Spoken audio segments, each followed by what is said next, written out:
Mana Ashurani bog'ini aylanib chiqdi. Bu menga bundan kelganiga ancha yil bo'ldi. Lekin ancha bog'lar o'zgaribdi. Mana uzumlarning boshqa sortlari ham o'zgaribdi. Ancha mana olmalari ham boshqacha bo'libdi. Endi hozir Ashurali savol beryapti menga ich qochish to'g'risida bir aytib bering deyapti, bir narsalarni deyapti. Ich qochish to'g'risida hozir muammo bo'lib qolgan odamlarda ich qochish. Juda ham ko'p. Juda ko'p odamlar aniq qiladi ich qochish deydi. Ben senga aytsam dedim, bu ko'p narsa aniq qiladi dedim. Oddiyroq narsasi o'tdim-ku. Qizil sabzi, ikkita qizil sabzi, olma, olxo'ri, to'rtta olxo'ri. Kechqurun yeb yotadi, u yumshatadi, ham jigarni tozalaydi. Bu birinchisi. Keyin hali olxo'ri yetdim-ku, bodringga qo'shib. U ham o'shani yumshatadigan narsa. Olxo'rini bodringga qo'shib yeyiladimi? Bodringga yetdim, urug'iga 400 gram qo'shib turib. Bu alohida bo'yapti-da, shuni gapirib beravering. Endi u ham o'sha ish qiladi davomli, ichi yumshatadigan narsalar kiradi. Alohida qo'shib gapirib bering, alohida. Hali kepak bor-ku, qo'yida kepak. O'shani ozginasini olib suvda qaynatsa, u ham yumshatadigan narsa. Qaynatib suvni ichish kerakmi? O'zini ham yesang bo'ladi, ichini yumshatadigan narsa, kepak ham, oddiy kepak ham. Mol yeydigan, qo'y yeydigan kepak. Qo'yida ham o'sha yo'q bo'lsa, o'shani qilsang ham bo'ladi, ichi yumshatadigan narsa. Bu ichi yumshatadigan narsa. Odgina suvga solib, qaynatib, ichilaveradi. Yumshatadigan narsa o'sha. Ichi yumshatadi lekin. Ayniqsa bu olxo'ri yaxshi qiladi lekin. Sliva. Qoqisi. Endi agar iloji bo'lsa, bozorga tushadi-da, agar ko'proq anaqa yeyveraman desa, sariq xalillardan 100 gram oladi-da. Xalillarni ko'pchilik bilmaydi, ammo nima deydi ruscha? Tabiatlarda sotadi. Qonni tozalaydigan narsa. Xalila. Sariq xalila. Keyin o'shanga ozgina sanoq qo'shadi. O'zim sanoq, Makka sanoq deyiladi. Makka sanoq. U ham bor aptekalarda. Hammada bor. O'shani ozgina zaytun yog'i bilan eritadi-da, asal solib yesa, og'ritmasdan odam ichini yumshoq qiladi. Qiynalmaydi deng. Hech qiynalmaydi. Ich qotgan odam ham o'zi yumshatib boradi narsa-da, bu narsa. Zaytun yog'ini o'zini ichsa ham shu ish qiladi. Ichni yumshatadi. Ichi yumshatadi. Yumshatish qachon? Ertaman, sahar, abidda. Yotishdan oldin ichsa bo'ladi. Kechqurun, kechqurun ta'siri kattaroq bo'ladi bu narsani. Bir qoshiq. Bitta qoshiq icha olsa, 2 qoshiq ichsin. Yotishdan oldin. Bu ham qonni tozalaydi, ham jigarda anaqalarni toshdan eritadigan narsa-da. Ham ichini yumshatadi. Ham yumshatadigan narsa. Endi ichib olib 3-4 kun 5 kunlab kelmaydigan odamlar bor-ku. Ularga klizma qilish kerak. Klizma qanaqa qilinadi deganda 1 litr suvni olib, qaynatilgan, sovutilgan badanni anaqasiga 2 osh qoshiqda zaytun yog'i soladi. Ozgina qoshiqning ichida tuz soladi. O'sha mana klizma qilsa, nimaga qotib yotgan narsani tortib tushirib oladi. Uni tepadan itarib bo'lmaydi, deganda u hali ichovini aniq qilib yuborishi mumkin, yaralab qo'yishi mumkin. O'shaning uchun klizma qilib tortib olsa, u yaxshiroq bo'ladi. Endi iloji bo'lsa 1 litrdan 1,5 litr, 2 litr qilsan. Klizmani. Klizmani. Bu yaxshi narsani. Men deganda 3-4 kun 5 kun kelayotganda qotib ketadi odamlarni. Qiyin narsa ekanda, yomon narsa ekan. Odamga 8 kunlab keladi. O'tira olmaydigan odamlar keladi.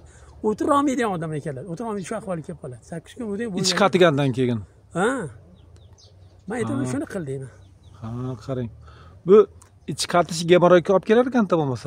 Kuchanganidan keyin shunaqa tomir yorlig'ida gemoroy yuraveradi. Aslida shunaqa. O'zi gemoroy shamollashdan paydo bo'ladi, shofirlarda. Tellab anaqalar. Hali ko'raqa ko'r bo'lib qoladi-da, o'sha keyin bo'lib qoladi. Qon aylanmaydi o'sha yerda. Katta 3 oy aylanadi u yerda. Ichidan qon aylanadi. O'sha ko'r bo'lib qoladi, shamollaydi-da, keyin yoriladi. Demak, yana bir nima hojiba, o'sha gemoroy masalan, yoshingiz katta bo'lganda albatta hamma tarat qiladi. O'sha polavoy organlarida kir sovunlar yuvishni qanday foydasi bormi shunga? Kir sovunda, keyin issiq suvda. Kir sovunichi odamlar badan ham qishishadi deydi. Aytaman, kir sovunda yuvin deyman. Badanda. Bu 72% yangi yo'li kir sovuni bor. O'shanda yuvsa, qishishi ham yo'qotadi. Jab bo'lmasa, hali tuzli suvda aniq qilish kerak. Tuzli suv qani 10 ga 1 bo'ladi. O'sha endi polavoy organlarda o'sha tarat qilishda sovunlar yuvgani foydasi ayniqsa kir sovunda foydasi ko'p. Atir sovunda, kir sovunda foydasi ko'p. Nimaga yoshing o'tgandagi shunaqa bo'lib qolasan o'zida? Kir sovunda yusang 2-3 minut yuvganda yo'q bo'lib ketadi. Ana, oddiy narsalarning hammasi. Qabziyat endi o'sha ich qotishni qabziyat deydimi nimada? Tabobatda ham qabziyat deydimi axir? Qabziyat deydi, endi qara buni qo'lanish deydi buni. o't tufayli bor, bu o't tufaydan kelib chiqadi, jigarda yetishmovchilikdan kelib chiqadigan narsalar. O't tufayli funksiyasi qara. Bittasi to'g'ri ichog'iga boradi, moylab turadi. Ich yumshoq keladi ham bo'ladi. Bittasi oshodonga tushadi. Qaysi biri yopilib qolsa, agar u yopilsa, oshodonga tomadi, odam og'zidan hid keladi ham bo'lib qoladi. Og'iz sasiydi. Ha. U yoqqa ketmaydi-da o'sha. O'shancha yaxshilab bitta surga qilib klizma qilsa ochilib ketadi. Oddiy narsadan klizma. Qilsa bo'ldi, ochilib ketadi, keyin o'sha ishlab ketadi. Ha. U tufayli bilan shundan paydo bo'ladi narsada.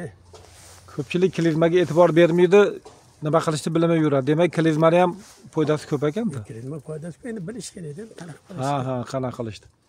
O't tufayli ham oshqozonga, ham ich qotishga ishlashi yaxshi, marom ishlaydi u. Bittasini moylab beradi, u ishlasa, keyin yumshoq kelaveradi. Agar ko'payib ketsa, iching ham qotib, ham yumshab qoladi ham bo'ladi. O't tufayli ehtiyot qilib sog'lom saqlashga nimadadir amal qilishimiz kerak endi. O't tufaydan hozir hid keladigan odam, safrosi ko'payib ketgan odam bor-ku. Har kuni yotishdan oldin ikkita qizil sabzi yesa, ertalab bitta yesa, 4 kun 20 kun 30 kunda yo'q bo'lib ketadi. Aynalib kelib og'izdan hid kelishi shunga yetib borar ekan-da qabziyatga. Ketadi. Oshqozonni mantada bekitadi, azosi o'rnida bekitadi. Bu kuchi yetmaydi endi deganda, oshqozon u qizib ketadi deb ochilib ketadi. O'shanda og'izdan hid keladi. Hid kelaveradi deng. U yopa olmaydi buni qizigandan keyin. Hali hiddi. Ha, endi qizib boradi, sapro bu anaqa kislotayu bu. 3 kun kislotadan topshirib. Oho, qarang. 3 kun kislotadan anaqa topshirib. Bu kislota. Shu qizib ketadi-da, tepaga qarab ular keyin hid keladi ham qoladi. Ha. Uni yo'q, dorisi oddiy dorisi qizil sabzi. Qizil sabzi yotishda. Yotishda ikkita ertalab bitta bu och qoringa yetib bo'ldi. Ha, ertalab och qoringa bittadan qizil sabzi. Yotishdan oldin shu ikkita. Ya'ni ikkita. Oddiy narsa. 40 kunda, 50 kunda yo'q bo'lib ketadi o'sha. Anaqasi ham yaxshi bo'lib ketadi. Yana o'sha qizil sabzi jigarni ham tozalaydi degansiz. Jigarni tozalaydi. Qotini oshiradi. Virusni ham o'ldiradi degansiz. Yo'q, endi qara. Qizil sabzini 1 kilosini olib, qasqonda pishiradi-da. Qasqonda pishirib turadi, quvvati yo'q odam. Po'stini artib, pyure qilib, bir 200 gram asal solib yeb yursa, bilasan qanaqa quvvat beradi. Pyure qilib katta etga o'xshatib deng. Oddiy narsa. Bitta choy qoshiq, 2 qoshiq yeyversa, shu bolalar ham yaxshi ko'radi buni. Ana. Quvvati zo'r oshadi narsa. Ham quvvatni oshiradi. Rahmat hoji, e'tibor uchun sog' bo'ling, salomat bo'ling.